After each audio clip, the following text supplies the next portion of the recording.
The EMA Online Video Fast Break. Mason Voth, Alec Bussett here with you from EMA Online, part of Rivals. Go get signed up right now. Less than $10 a month, and you can get all the access to the Wildcats that you want. Great coverage over there for basketball, football. It's recruiting season, which is a big time of the year, and a lot of other good stuff going on with K-State. The Wildcat basketball team, they get a much-needed win today over Iowa State. Final score ends up being 61-55, if I remember correctly.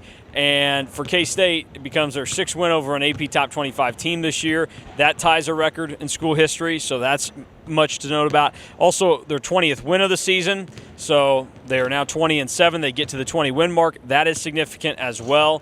And the first half was not good. There was not a lot of good that came out of it. But the second half, I think there's a lot to like about what K-State did, and it felt a little bit more like the K-State teams that we saw earlier in the season. Yeah, and I think it all starts with Marquise Noel. He goes for 18 points in the second half. I think he makes 4 of 6 from beyond the three-point line. I know I've shared this stat with you. Iowa State has 24 points in the second half, and if you include that last three by Gabe Kalsher, it's 24. If you don't include that last buzzer-beating three, it's obviously 21. Marquise Noel has 18 in the second half, so he is only outscored by Iowa State by 6 points in the second half. If you include all of his assists in the second half, he actually outscored Iowa State, including his points and assists. So it all starts with Marquise Noel playing really well, and I think it has a lot to do with the guard play that K-State got in the second half. I thought their floor spacing was a lot better today than it has been in recent games, and they were able to get him the ball in different actions and allowed him to get downhill and get some open shots, and he was able to create some of those on his own as well. Well, a really significant part of this ends up being that Desi Sills cracks the starting lineup today. First time that he had started this year, so K-State goes with 3 guards instead of David Gasson in the lineup. And after the game, there were a couple of notes on that.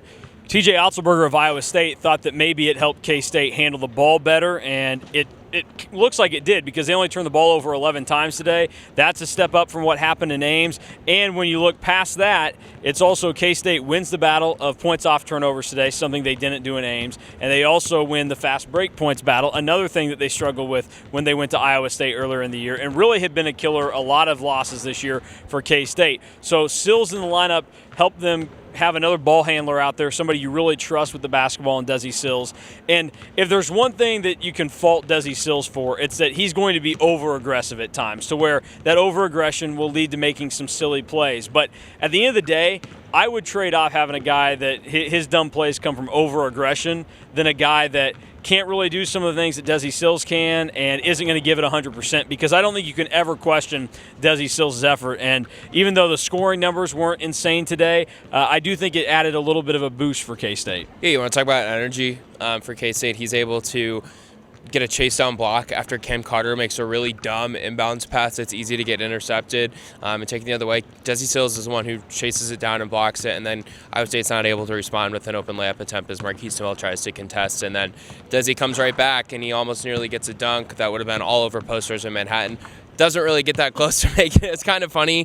I think both you and I each kind of laughed at the dunk attempt, but he draws energy out of this team. He gets a crowd going a little bit with some of his plays, and you combine all those things, and Desi Sills wasn't a great scorer, but he gives this team a lot in other areas, and that's his ball handling, that's his defense, and really just kind of his experience. And I think he does provide them some leadership that some of their other backcourt players maybe don't at this point, and he's someone I feel like they rely on in a lot of positive manners. Yep, and don't worry, Jerome Tang checked on it with the Big 12 to make sure that if Desi still started a game, he wouldn't be ineligible for the Sixth Man of the Year award.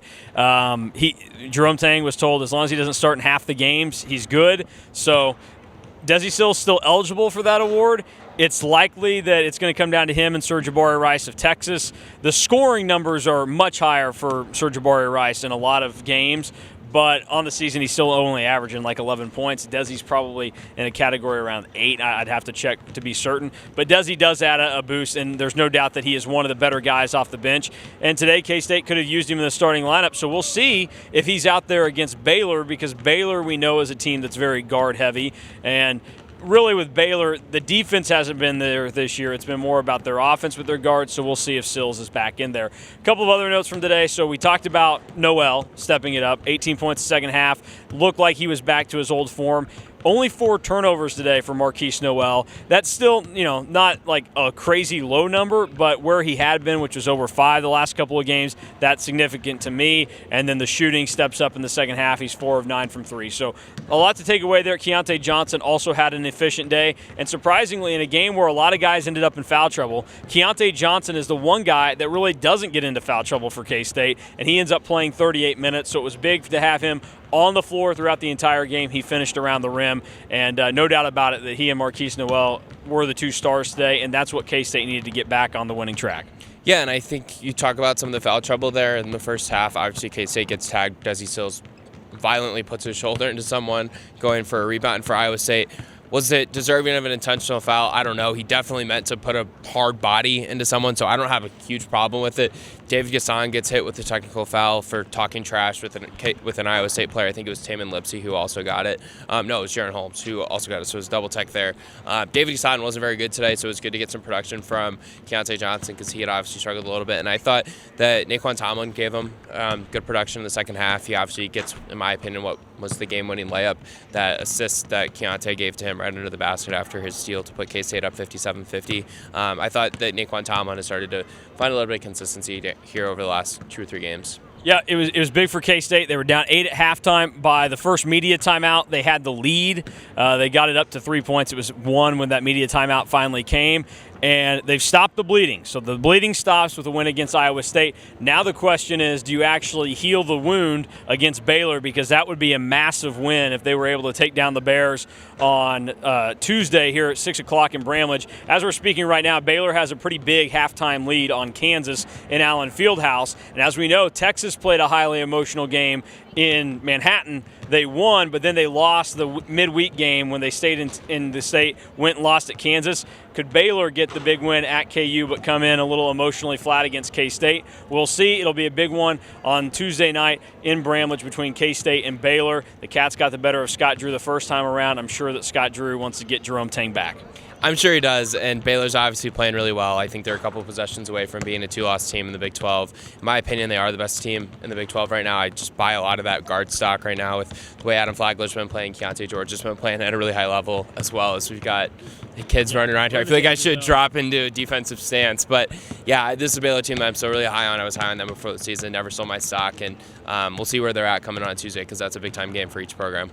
Yep, big time. That'll do it for us. We'll be back on Tuesday here in Bramlage, but you can check us out all throughout the weekend on EMA Online, and then Monday we'll have the podcast up and plenty of other coverage on K-State. For Alec, I'm Mason. That'll do it for us on EMA Online. Head over to Rivals and check us out.